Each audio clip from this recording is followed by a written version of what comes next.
नमस्कार साथीहरु, स्वागत छ तपाईहरुलाई सिभिल एन्ड टेक्नोलोजी युट्युब च्यानलमा। आजको भिडियो भनेको तपाईहरु चाहिँ घरमै बसेर पासपोर्ट चाहिँ कसरी बनाउन सक्नुहुन्छ र पासपोर्टको लागि रिक्वायर्ड डकुमेन्टहरु के हो, पासपोर्ट बनाउन कहाँ जानुपर्छ र कहिले जानुपर्छ हैन, एपोइन्टमेन्ट डेटहरु कसरी फिक्स गर्नुपर्छ, यिनी कुराहरुमा चाहिँ हामी विशेष रूपमा चाहिँ छलफल गर्नेछौं भनौं हैन। सो अब चाहिँ म चाहिँ भिडियो ढिलो नगरिकन स्टार्ट गर्छु। यसमा चाहिँ अब फर्स्टमा चाहिँ तपाईले पासपोर्ट बनाउने सोच बनाइसक्नु भएको छ भने फर्स्टमा चाहिँ तपाईहरुले चाहिँ दुईवटा डकुमेन्टहरु तपाईलाई रिक्वायर्ड हुन्छ। दुईवटा डकुमेन्टमा तपाईलाई एउटा चाहिँ राष्ट्रिय परिचय पत्र र एउटा चाहिँ नागरिकता, दुईटा डकुमेन्टहरु फर्स्टमा तपाईले प्रिपेयर गर्नुपर्ने हुन्छ। दुईटा डकुमेन्टहरु तपाईले प्रिपेयर गरिसकेपछि दुईटा डकुमेन्टमा चाहिँ एउटा नागरिकता पर्छ र एउटा राष्ट्रिय परिचय पत्र। अब राष्ट्रिय परिचय पत्र कसैसँग हुन्छ र कसैसँग हुँदैन। अब राष्ट्रिय परिचय पत्र कसरी बनाउने भन्ने अनुरोधमा हुनुहुन्छ भने भिडियो माथि आई बटनमा आइरहेको छ भिडियो, त्यो भिडियो हेरेर तपाईहरु चाहिँ फर्म कसरी बन्ने र कसरी बनाउने भन्ने पुरा जानकारी हेर्न सक्नुहुन्छ। अब नागरिकता त तपाईहरु सबैसँग हुन्छ हैन। फर्स्टमा चाहिँ तपाईले राष्ट्रिय परिचय पत्र बनाउनु हो, राष्ट्रिय परिचय पत्र बनाइसकेपछि नागरिकता तपाईसँग छ। अब यी दुईटा डकुमेन्टहरु लिएर तपाईहरु साइबर ब्युरोमा गएर फर्म भर्न सक्नुहुन्छ अथवा तपाईहरु घरमै बसेर आफै गर्न सक्नुहुन्छ भने कसरी फर्म भर्ने भन्ने कुरा पनि मैले त्यो भिडियो माथि आई बटनमा दिएको छु। तपाईहरु त्यो भिडियोमा क्लिक गरेर कसरी चाहिँ घरमै बसेर पासपोर्टको फर्म चाहिँ अप्लाई गर्ने भनेर त्यहाँबाट पनि हेर्न सक्नुहुन्छ। अनि अब नेक्स्ट प्रोसेस भनेको तपाईले चाहिँ डकुमेन्टहरु चाहिँ प्रिपेयर गर्नुभयो। डकुमेन्ट प्रिपेयर गरिसकेपछि तपाईले अनलाइन एप्लिकेसन भर्नुभयो पासपोर्टको लागि। अब अनलाइन एप्लिकेसन भरिसकेपछि तपाईले चाहिँ जुन चाहिँ पासपोर्टमा एपोइन्टमेन्ट डेट जुन चाहिँ बुक गर्नु भएको थियो, तपाई अहिले एपोइन्टमेन्ट डेट भनेको के हो तपाईहरु बुझ्नु हुन्न होला। तपाईले त्यो भिडियो हेरिसकेपछि तपाईहरु एपोइन्टमेन्ट डेट भनेको के हो त्यो पनि बुझ्नुहुन्छ। अनि त्यो एपोइन्टमेन्ट डेटमा जुन दिन तपाईले चाहिँ काठमाडौँ चाहिँ म पासपोर्ट लिन आउँछु भनेर जुन चाहिँ पुग्छु भनेर जुन चाहिँ डेट फिक्स दिनुभएको थियो फर्म भर्दाखेरि, त्यसलाई एपोइन्टमेन्ट डेट भनिन्छ। हो त्यो एपोइन्टमेन्ट डेटमा तपाईले चाहिँ काठमाडौँ जुन चाहिँ डिपार्टमेन्ट अफ पासपोर्ट कार्यालयमा पुग्नुपर्ने हुन्छ। त्यहाँ चाहिँ थुप्रै घुइँचोहरु हुन्छ है। पासपोर्ट बनाउँदाखेरि चाहिँ लाइनमा बस्नुपर्ने हुन्छ। तपाईले बिहान चाहिँ तपाईको भोलि चाहिँ पासपोर्टको लागि चाहिँ तपाई जाँदै हुनुहुन्छ, भोलिको डेट तपाईको फिक्स छ भने तपाईले चाहिँ बिहानै लगभग तपाईले चाहिँ 5 बजे सकिन्छ भने जति साह्रो छिटो जाँदा चाहिँ तपाईलाई चाहिँ छिटो हुन्छ हैन। हैन भने त्यहाँ लाइन त यति लामो हुन्छ कि तपाईहरुको चाहिँ अब धेरै लामो हुन्छ कि बल्गुदेखि भने जस्तै हुन्छ हैन। त्यही भएर लाइन एकदमै लामो हुन्छ। तपाईले बिहान गएर टक्कै लाइनमा बस्नु भयो भने तपाईले चाहिँ दिउँसोतिर अलि छिटो पालो पाउनुहुन्छ। हैन भने कतिपय मान्छेहरु फर्केर पनि आइरा हुन्छन्। सो अब त्यहाँ जाँदाखेरि सबैभन्दा मेन चाहिँ समस्या भनेको एउटा त्यो हुन्छ। अब तपाईले बिहान गएर चाहिँ लाइनमा बस्नुपर्ने हुन्छ।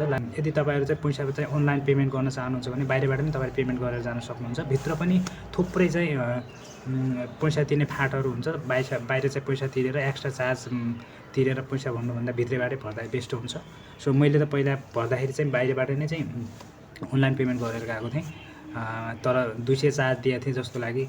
तर भित्र पनि चाहिँ खाली नै हुन्छ चाहिँ पैसा पेमेन्ट गर्दाखेरि चाहिँ 2-3 वटा फाँटहरु हुन्छ पैसा भर्नलाई छुट्टै हैन। सो छिटो भित्र चाहिँ तपाईहरु लाइनमा चाहिँ जति छिटो पुग्नुभयो त्यति छिटो भित्र काम भइहाल्छ हैन। सो अब फर्स्टमा चाहिँ तपाईले लाइनमा पुग्नुपर्ने हुन्छ। लाइनमा त्यही अनुसार त्यही प्रक्रिया अनुसार काम अगाडि बढ्दै जान्छ र भित्र चाहिँ घुइँचो कमै हुन्छ। तपाईले फर्स्टमा चाहिँ आफ्नो चाहिँ लाइन चाहिँ सुरक्षित गर्नुपर्ने हुन्छ त्यहाँ गइसकेपछि हैन। अब बाँकी प्रोसेसहरु भनेको त्यहाँ गइसकेपछि तपाईले अपॉइन्टमेन्ट दिने हो। त्यो फर्म लिएर तपाईहरु जानु हो भने फर्स्टमा चाहिँ त्यो तपाईको फर्म चाहिँ रुजु गर्छ, एउटा रुजु कक्ष हुन्छ। तपाईले अनलाइनबाट तपाईले फर्म भर्नु भएको हो भने तपाईले फर्म सही भर्नु भएको छ कि छैन भनेर एउटा चाहिँ रुजु गर्ने कक्ष हुन्छ। फर्स्टमा चाहिँ तपाईलाई रुजु कक्ष पठाउँछ। रुजुबाट तपाईको फर्म चाहिँ क्लियर छ भने तपाईलाई त्यहाँबाट साइन गराएर अब चाहिँ अनलाइन पेमेन्ट गर्नुस् भनेर चाहिँ पेमेन्ट कक्षमा पठाउँछ। जुन चाहिँ कोठा नम्बर कति हुन्छ हैन। अब त्यो कोठा नम्बरहरुमा पठाउँछ। कोठा नम्बरमा पठाइसकेपछि अब तपाईहरुलाई चाहिँ त्यहाँबाट पनि पेमेन्ट कम्प्लिट प्रोसेस भइसकेपछि तपाईलाई सिधै अब बायोमेट्रिक रुम जुन चाहिँ बायोमेट्रिक रुम हुन्छ त्यसमा चाहिँ तपाईहरुको चाहिँ ल्याप्चे अनि तपाईको चाहिँ फोटोको स्क्यान हैन सम्पूर्ण विवरणहरु लिइसकेपछि अब तपाईहरुलाई चाहिँ 2-3 दिन पछि आउनुस्। अब 3 दिनसम्म चाहिँ 3 दिनको म्याद दिन्छ तपाईहरुलाई। अब 3 दिन पछि आउनुस् भनेर भन्छ हैन। अनि 3 दिन पछि तपाईको 3 दिन अथवा तपाईको 24 घण्टा भित्रै तपाईको पासपोर्ट आइसक्छ। तपाईको मोबाइलमा एउटा मेसेज आउँछ। मेसेज आइसकेपछि तपाईहरु चाहिँ त्यहाँ गएर आफ्नो पासपोर्ट चाहिँ रिसिभ गर्न सक्नुहुन्छ। यसरी चाहिँ तपाईहरु ई पासपोर्ट बनाउन सक्नुहुन्छ। ई पासपोर्ट भनेको इमर्जेन्सी पासपोर्ट। अब तपाईहरु चाहिँ मलाई इमर्जेन्सी पासपोर्ट चाहिँ चाहिएको छैन, मलाई 2-3 महिना पछि भए नि हुन्छ भन्ने चाहनुहुन्छ भने तपाईको नजिकको जुन चाहिँ जिल्ला प्रशासन कार्यालयहरु हुन्छ हैन, नागरिकता फाँटहरु हुन्छ, त्यहाँ गएर चाहिँ तपाईहरु आफ्नो प्रशासन कार्यालयबाट बनाउन सक्नुहुन्छ। त्यही गएर फर्म भर्ने हैन, सेम प्रोसेस हो। तर तपाईहरु काठमाडौँबाट भर्दाखेरि चाहिँ तपाईलाई 12,000 रुपैयाँ लाग्छ हैन। अनि तपाईँहरू चाहिँ यदि गाउँबाट भन्नुभयो भने 2-3 महिनापछि तपाईँको पासपोर्ट आउँछ र पासपोर्टमा चाहिँ तपाईँले 5,000 रुपियाँ मात्रै तिर्नुपर्ने हुन्छ। सो अब गाउँबाट बनाउँदै हुनुहुन्छ भने सेम प्रोसेस हो, फर्म भर्ने होइन, तपाईँलाई रिक्वायर्ड डकुमेन्टहरू पनि त्यही हो, नागरिकता अनि त्यसपछि राष्ट्रिय परिचय पत्र त्यो लिने, अनि तपाईँको चाहिँ नजिकको जिल्ला प्रशासन कार्यालयमा जाने, अनि त्यसपछि तपाईँहरूको चाहिँ लगभग अब 2-3 महिनापछि तपाईँको पासपोर्ट चाहिँ रेडी भएर आउँछ। त्यतिसम्मको लागि तपाईँले चाहिँ वेट गर्नुपर्ने हुन्छ यदि तपाईँ आफ्नै ठाउँबाट बनाउन चाहनुहुन्छ भने। नत्र चाहिँ अब तपाईँलाई इमर्जेन्सी पासपोर्ट बनाउनु चाहनुहुन्छ भने चाहिँ सेम प्रोसेस मैले भनिसकेँ। सो गाइज अब यसरी चाहिँ तपाईँहरू चाहिँ पासपोर्ट बनाउन सक्नुहुन्छ। अब केही कुराहरू चाहिँ छुट्यो होला होइन, अब केही क्वेसनहरू छ भने तपाईँहरू चाहिँ कमेन्ट गर्न सक्नुहुन्छ होइन।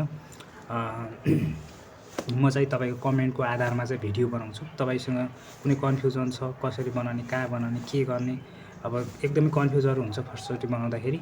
सो अब त्यस्तो किसिमको कुनै कन्फ्युजन छ भने कमेन्ट गर्नु होला, म तपाईँको कन्फ्युजनलाई चाहिँ एकदमै हटाउने चाहिँ कोसिस गर्नेछु है। सो भिडियो अन्तिमसम्म हेर्नुभएकोमा सम्पूर्णलाई धन्यवाद। र यदि मेरो भिडियो मन पर्यो भने च्यानललाई लाइक, सेयर एन्ड सब्सक्राइब गरिदिनु होला।